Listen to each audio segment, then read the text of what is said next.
Causes అంటే స్పెసిఫిక్గా మనకి చాలామంది ఏంటంటే ఈ బోన్ సార్కోమాస్ కానీ సాఫ్ట్ టిష్యూ సార్కోమాస్ కానీ వీటిల్లో దెబ్బ తగిలింది అని చెప్తూ ఉంటారు. మామూలు దెబ్బలు తగలడం అనేది చాలా కామను. కాకపోతే చాలాసార్లు ఏంటంటే ఈ దెబ్బ తగలడం అనేది అక్కడేదో స్వెల్లింగ్ వచ్చిందనే దానికి మనకి ఇండికేట్ చేస్తుంది. కాకపోతే కొంతమంది ఏమంటారంటే దానివల్ల కూడా కొన్ని మార్పులు వచ్చి ఎక్కడైనా బాగా దెబ్బ తగిలినప్పుడు కూడా వచ్చే అవకాశం కొంచెం పెరుగుతుందని. జనరల్గా మన బిలీఫ్ ఏంటంటే దెబ్బ తగలడం అనేది ఈ ట్యూమర్ ఆల్రెడీ ఉన్నదాన్ని మన దృష్టికి తీసుకొస్తుంది. రెండోది ఏంటంటే రేడియేషన్ ఒకవేళ అంతకుముందు వేరే కండిషన్స్ కోసం రేడియేషన్ చేస్తే ఆ ఏరియాలో సార్కోమాస్ రావచ్చు. కొన్ని కెమికల్స్ ద్వారా ఈ వినైల్ క్లోరైడ్ అని కొన్ని ఇండస్ట్రీస్లో పనిచేసే వాళ్ళకి ఈ సార్కోమాస్ వస్తాయి. ఆ తర్వాత హెచ్ఐవి ఇటువంటి వ్యాధులు ఉన్న వాళ్ళకి కొన్ని టైప్స్ ఆఫ్ సార్కోమాస్ వచ్చే అవకాశం ఉంటుంది. సార్కోమాస్ ఏంటంటే మనకి సాఫ్ట్ టిష్యూ బోన్ సార్కోమాస్ అంటారు మెయిన్లీ. మిగిలినవన్నీ కూడా చాలా చాలా తక్కువగా మనం చూస్తూ ఉంటాం. ఈ రెండు సార్కోమాస్ కామన్గా ఉంటాయి. అయితే ఏంటంటే సాఫ్ట్ టిష్యూ సార్కోమాస్ ఏమో కొంచెం ఈ ఏజ్ ఎక్కువ వచ్చిన తర్వాత వస్తాయి.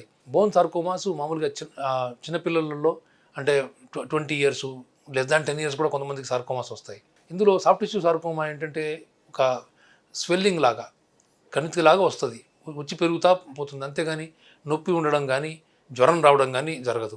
అందులో బోన్ సార్కోమాస్ వచ్చినప్పుడు ఏంటంటే నొప్పి బాగా వస్తుంది. ఆ తర్వాత కొంతమందికి జ్వరం కూడా వచ్చి నలతగా ఉండే అవకాశం ఉంటుంది. ఈ సిమ్టమ్స్ తోటి ఏదైతే పెరుగుతూ ఉందో ఫాస్ట్గా పెరుగుతున్న ఏ ట్యూమర్స్ అయినా మనకి ఎముక నుంచి వచ్చినా పక్కన ఉన్న కండరాల నుంచి వచ్చినా తప్పకుండా డాక్టర్ దగ్గరికి వెళ్ళి ట్రీట్మెంట్ తీసుకోవాల్సిన అవసరం ఉంటుంది. ఆ ట్రీట్మెంట్ కంటే ముందు మనం చేసేది ఏంటంటే బయాప్సీ అని చేస్తాం. ఇంతకుముందు అంతా కూడా ఓపెన్ బయాప్సీ కట్ చేసేవారు. ఇప్పుడు కోర్ నీడిల్ బయాప్సీ అని వచ్చింది. నీడిల్నే పియర్స్ చేసి ఆ నీడిల్ నుంచే మనం బయాప్సీ పీసెస్ని కట్ చేసి తీస్తాం. మల్టిపుల్ డైరెక్షన్స్లో కట్ చేసి దాన్ని టెస్ట్ చేస్తాం. అది టెస్ట్ చేసిన తర్వాత సార్కోమా అని వస్తే దాంట్లో గ్రేడ్ ఏంటి అనేది కూడా చాలా ఇంపార్టెంట్.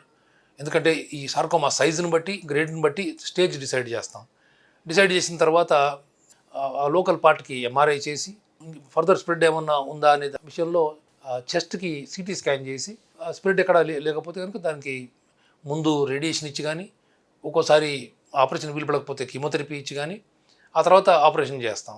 ఆపరేషన్ చేసిన తర్వాత కూడా కొన్ని సార్కోమాస్కి రేడియేషన్ థెరపీ కీమోథెరపీ 2 లేకపోతే అందులో 1 ఇవ్వాల్సిన అవసరం ఉంటుంది. చిన్న సైజులో ఉండి కరెక్ట్గా ట్రీట్మెంట్ తొందరగా ట్రీట్మెంట్ తీసుకుంటే మామూలుగా సార్కోమాస్ బాగా తగ్గే అవకాశం ఉంటుంది.